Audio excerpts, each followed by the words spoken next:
கை neck blouse தைச்சிருக்கீங்க. தைச்சதுக்கு அப்புறம் அந்த ப்ளவுஸ்ல open வைக்கணும் அப்படின்னா தைச்சதுக்கு அப்புறம் ஓப்பன் வைக்க முடியுமானா தைச்சதுக்கு அப்புறமும் ஓப்பன் வைக்கிற மாதிரி தைக்க முடியுங்க. அது எப்படி அப்படிங்கறத இந்த வீடியோல நான் தெளிவா சொல்லியிருக்கேன்.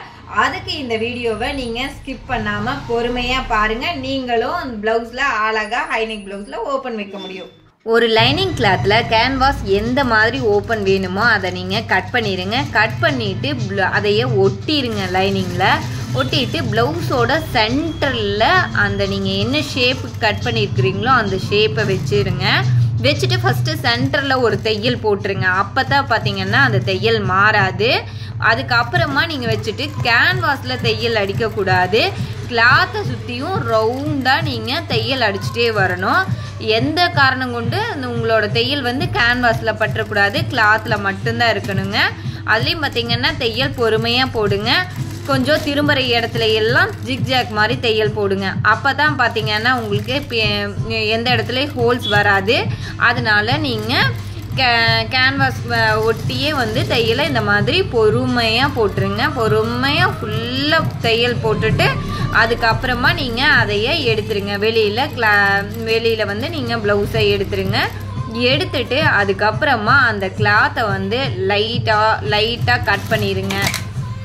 லைட்டாக கட் பண்ணி ஃபுல்லாகவே கட் பண்ணி எடுத்துருங்க. பொறுமையாக கட் பண்ணுங்க. எந்த இடத்துலையாவது கேன்வாஸில் பட்டுருச்சு அப்படின்னா அது வந்து உங்களுக்கு ஹோல்ஸ் வந்துடும். அதனால் பொறுமையாக நாம் எப்படி இந்த வீடியோவில் காமிச்சிருக்கிறோமோ அதே மாதிரி கட் பண்ணுங்கள். ஃபஸ்ட்டு லைட்டாக சென்டரில் கட் பண்ணிவிட்டு கட் பண்ணுறீங்க அப்படின்னா உங்களுக்கு கட் பண்ணுறது ரொம்ப ஈஸியாக இருக்குங்க. இந்த மாதிரி பொறுமையாக கட் பண்ணுங்கள். இந்த டிசைன்லாம் வந்து இதுக்கெல்லாம் நம்ம வந்து கிளாஸ் போய் படிக்கணுமானா அதெல்லாம் கிடையாதுங்க. இதெல்லாம் நீங்கள் ஒரு தடவைக்கு 2 தடவை வீடியோ பார்க்குறீங்க அப்படின்னாலே இந்த டிசைன்ஸ் எல்லாம் உங்களுக்கு வைக்க தெரியல, நான் கிராமத்தில் இருக்கேன், இதெல்லாம் நான் தைச்சதில்லை அப்படிங்கிறவங்க கூட இந்த வீடியோவை பார்த்துட்டு அழகாக நீங்கள் வந்து ஸ்டிச் பண்ணிக்க முடியும். அதனால இந்த வீடியோவை நீங்கள் கொஞ்சம் பொறுமையாக பார்த்தீங்கன்னா போதுங்க. இந்த மாதிரி கிளாத்தை பொறுமையாக கட் பண்ணி எடுத்துருங்க. கட் பண்ணி எடுத்துட்டு அதுக்கப்புறமா கிராஸாக லைட்டாக கட் பண்ணணும். கட் பண்ணும்போது எங்கேயுமே கேன்வாஸ்லேயோ இல்லை மெயின் கிளாத்லேயோ வந்து பற்றக்கூடாது. அந்த மாதிரி லைட்டாக மட்டும் கட் பண்ணிடுங்க.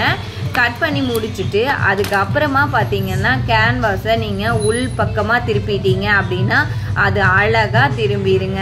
திரும்பிட்டு பேக் சைடில் வந்து நீங்கள் தையல் போடாதீங்க. அப்படி தையல் போடும்போது அது நல்லா இருக்காது, பார்க்குறக்கு ஒரு மாதிரியாக இருக்கும். அதனால நல்லா நீட்டாக அயன் பண்ணிடுங்க. அயன் பண்ணிட்டீங்க அப்படின்னாலே உங்களுக்கு ஃபினிஷிங் ரொம்ப நல்லா இருக்குங்க.